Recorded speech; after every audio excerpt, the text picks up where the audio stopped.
Hi, I'm Malcolm Cleope. And I'm Mary Cleope, and we've been members of Orchard Hill since about 1996 we came here. And we have 4 kids. Will is 18 now, Lauren is 16, Chris is 13, and Mark is 10.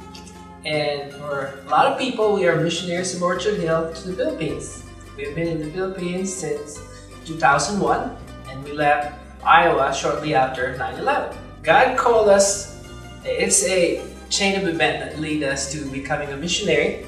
It started with our love group, and we were thinking about missions. There were a few people here from this church that were trying to organize a missions committee way back as early as 1997, and we worked on that. We were meeting on and off, and it was not until my trip to the Philippines to visit my relatives that opened the eyes to start going on mission, and just took it from there.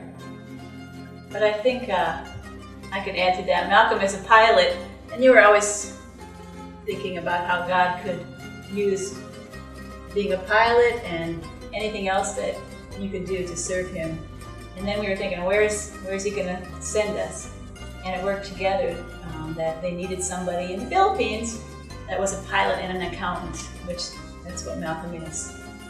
So we went there after raising support for a year. That's where we ended up. There's no electricity during the day. Just at night, maybe from 5 o'clock to 11, they turned it on. And you really need it because it's hot and you gotta turn the fans on. And there's no hot water. They do have cell phones, but there's not a whole lot of paved roads, mostly just motorcycles and bikes going around. What do we do in the Philippines? As a missionary, in addition to my skills as a pilot and an accountant, I do other things. Our ministry, the mission is divided into so many ministries, and the anchor of the ministry is the aviation, because the aviation supports the work outside the big cities, which is what we would call remote areas.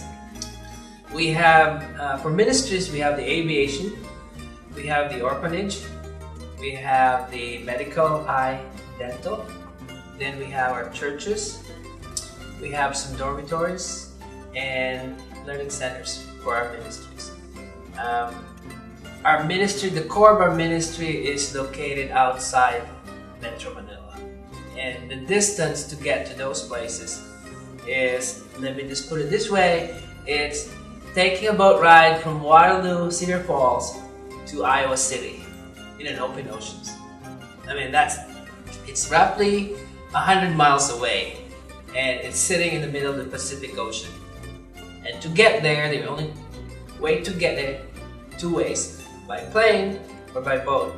By boat, it's a day trip, and of course, airplane, 1 hour. We are actually the administrative people for the mission. We have the airplane, we have the office, and we support 5 different churches way out there in the remote areas. So we're the ones that fly the people out there to help them. We send out medical personnel, doctors, dentists.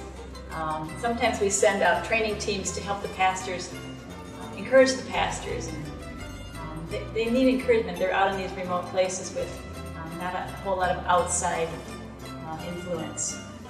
God is at work in that islands for a lot of reasons. We just hired our first local missionary from within our mission to be a pastor in one of our churches.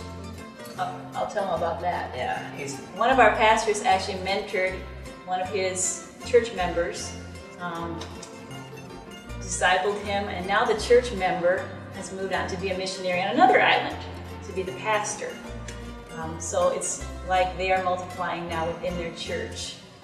This guy was a fisherman, actually, and he was doing illegal fishing before that. Dynamite fishing. He was doing dynamite and cyanide fishing.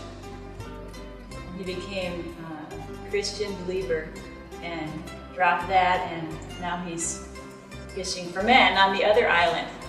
Very remote place, but he's dedicated to serving there. Well, another powerful tool is through the medical outreach, medical, dental, and eye outreach that we do. Every time we go there, we do it at least 2 to 3 times a year, where a typical outreach we will see in a given day an average of 210 people, combined medical, dental, and eye. And that we also do some minor surgeries on the side to go with it. And sometimes our medical outreach would run through the night. We have some surgeries.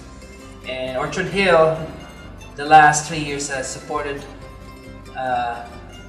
much of our medical outreach by donating some funds to buy medicine. And also sending people. And sending people to do work there in the island. God uses these outreaches to show God's kindness to these people who don't have any medical services out there at all. They would have to take the boat 8 hours to have a checkup on the main island. So we bring it out there. They're so thankful for it, and they get to know the pastor. The pastor's always there to greet the people. It's just a way of connecting them. Yeah, the last outreach that we did was my son plays with the missionary school's varsity team. I asked him if he can do a last outreach before he goes back to the States to go to college. And he said, sure. And I asked him if he can do a basketball clinic in the island. He said, sure. He brought probably a third of the team. Actually, less than a third of the team for a 2-day overnight basketball clinic. And it was summer there, so they played 3 games in 1 day: morning, lunch, and nighttime. When you say summer, it's 100 degrees in the shade. And plus the humidity, that really makes a big difference. And how many people came? Because they know there were foreigners in there, most of the islanders showed up in the island. We had over 3,000 people watching the game at night, of which they gave me 15 minutes to do an inspirational talk, which turned out to be an invitation to come to church. Of the 3,000 plus that showed up for the basketball game, 2 showed up the next day at church. 5 showed up the week after that. And they were basketball players from some other islands. They just want to come and see what we're doing and why are we so different. And our kids showed them the love of Christ. We see it's common in third world countries how they playing basketball.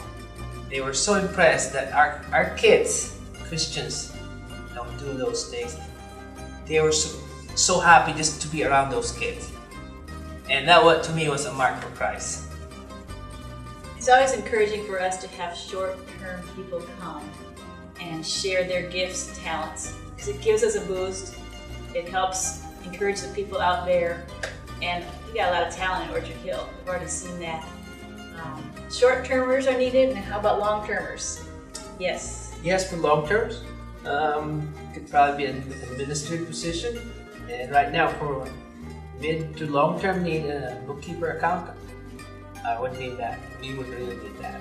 Or a house painter. Orchard Hill actually helped buy a simulator for his flight school. And it's very attractive to the people of the Philippines to have a nice piece of equipment like this. They love to come to the flight school.